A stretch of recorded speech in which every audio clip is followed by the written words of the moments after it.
हार नहीं माननी है बेटा, अभी समय बाकी है, बाकी है। मैं आपको दिखा रहा हूँ। क्या सर ये मुमकिन है? अरे लग जाए यार, तू झाड़ू तरह से क्यों नहीं मुमकिन है? क्यों नहीं पढ़ सकता मैं 12 घंटे अगले दिन? अगर मैं प्लानिंग से 4-4 पहर में डिवाइड कर लूं और 3-3 घंटे पढ़ो, नहीं होगी 12 घंटे पढ़ाई, कोई बात नहीं। 10 होगी, 9 होगी, 8 घंटे तो इफेक्टिव निकल के आएंगे ना इसमें से कम से कम। पहले दिन 8 होगी, अगले दिन 9 होगी, अगले दिन 10 होगी। जिंदगी में नशे को मत छोड़ना कभी, पर शराब का सबसे घटिया है, ये याद रखना। अगर तुम्हारे पास नशा नहीं है ना, तो तुम एरिस्टोक्रेसी का हिस्सा नहीं हो। आम आदमी में क्या नशा ही तो नहीं है। कह रहे भैया जय विद राखे राम। राम कौन होता है रखने वाले? अपने आप को तो रख ही नहीं पाए, बीवी उठा ले गया रावण। अगर शक्ति नहीं है तो सर्वेंट ही रहोगे। इसी सर्वेंट को प्री मॉडर्न इंडिया में शूद्र कहा जाता था।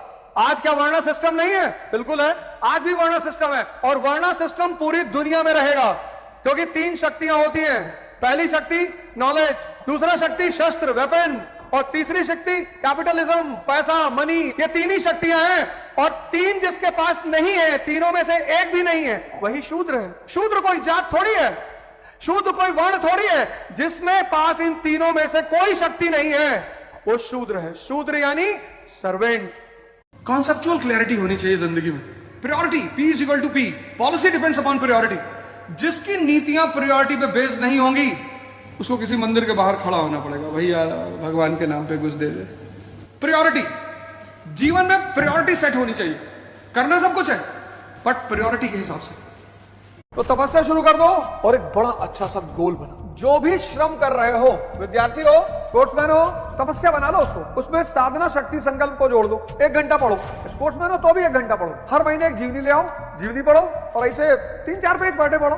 सेवा को अपने जीवन का हिस्सा बनाओ, और एक टारगेट सेट कर लो कि अगले 5 साल में ये करना है। बिजनेस करना है, नौकरी करनी है, अपना व्यवसाय करना है, खेती करनी है, और 6 महीने मुझे दे दो। देखो तुम्हारा जीवन परिवर्तित हो जाएगा। सिर्फ 6 महीने, मात्र 6 महीने। एक बात बता रहा हूं, आज के बाद जीवन में पूछिएगा कि टाइम जा कहां रहा है आपका। खुद से पूछिएगा कि किधर जा रहा है ये। और जब भी कोई काम कीजिएगा तो एक सवाल कीजिएगा, क्या ये इंपॉर्टेंट काम है? पूछिएगा अपने से, क्या ये इंपॉर्टेंट काम है जो कर रहा हूं? और अगर आपको लगता है इंपॉर्टेंट काम है तो उसको थोड़ा और कीजिएगा, खूब कीजिए।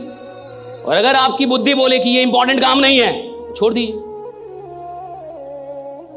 और अब देखिए, थोड़ा ऐसे जी के एक ही सवाल पूछना। सरकार से तो बहुत लोग सवाल कर लेते हैं, औकात है तो खुद से सवाल कीजिए। सरकार से सवाल करने से सरकार बदलती होगी, आपकी जिंदगी तो नहीं बदलेगी साहब भाई। आपको सवाल खुद से करना होगा। आप जब तक खुद से सवाल नहीं करेंगे, आपका जीवन नहीं बदलेगा। तो खुद से सवाल कीजिएगा। आज मैं आपको एक सवाल देता हूं, जब भी कोई काम कर रहे होंगे, वो थोड़ा भी होश आए। क्या है? होश आता है ना, बीच बीच में तो होश आता ही है। एक आदमी 24 घंटे थोड़े में होश रहेगा। कितना भी बड़ा नशा करेगा, थोड़ा थोड़ा तो होश आएगा कभी ना कभी। तो जब भी थोड़ा थोड़ा होश आए तो खुद से पूछिएगा कि क्या मैं इंपॉर्टेंट काम कर रहा हूं? Am I doing something important, और am I doing something unimportant, right? And if your mind says that you are doing something unimportant, quit it. Quit it. तुरंत छोड़ दीजिए उसको। और अब देखिए मजा जीने का। लेकिन क्या आप ये पूछ पाएंगे? मैं बता रहा हूं, मुश्किल से 2 दिन। कितना? तीसरे दिन आपकी औकात ही नहीं होगी। या तो आप सवाल छोड़ देंगे या जीना, क्योंकि आपको यह सवाल परेशान कर देगा, और आप अपने मन को समझा देंगे कि यह बेकार सवाल है। आज के बाद मैं ये सवाल नहीं करूंगा, क्योंकि मैं अपने जीवन में खुश हूं। ज्यादा खुश आदमी कुछ नहीं करता। Getting my point, right? Ask yourself. और ये एक बात समझ आइए, राइट? आपके पास जिंदगी में सब कुछ है। आपको ईश्वर ने सारी प्रतिभाएं दे दी, लेकिन अगर गलती से आपसे अनुशासन छीन लिया है तो ये सारी प्रतिभाएं बेकार हो जाएंगी। एक दिन आप हारेंगे ही हारेंगे। किसी भी इंसान में कितनी भी प्रतिभा क्यों ना हो, अगर उसके अंदर डिसिप्लिन नहीं है, वो हार जाएगा अंत में। और कोई इंसान जिसमें कोई भी प्रतिभा ना हो और सिर्फ एक चीज हो उसके अंदर, डिसिप्लिन, साहब अंत में जीतेगा वही जिसके अंदर डिसिप्लिन है, राइट? तुम मेरे पास आते हो अपने काम के लिए, अपना काम लो और निकलो। तुमको क्या जरूरत है मुझसे दोस्ती करने की? तो सर जी आपसे दोस्ती कर ले, आपके साथ बैठो, किसी दिन तुम्हारी किडनी उडनी गायब हो जाएगी तब चिल्लाओ। तुम आए हो,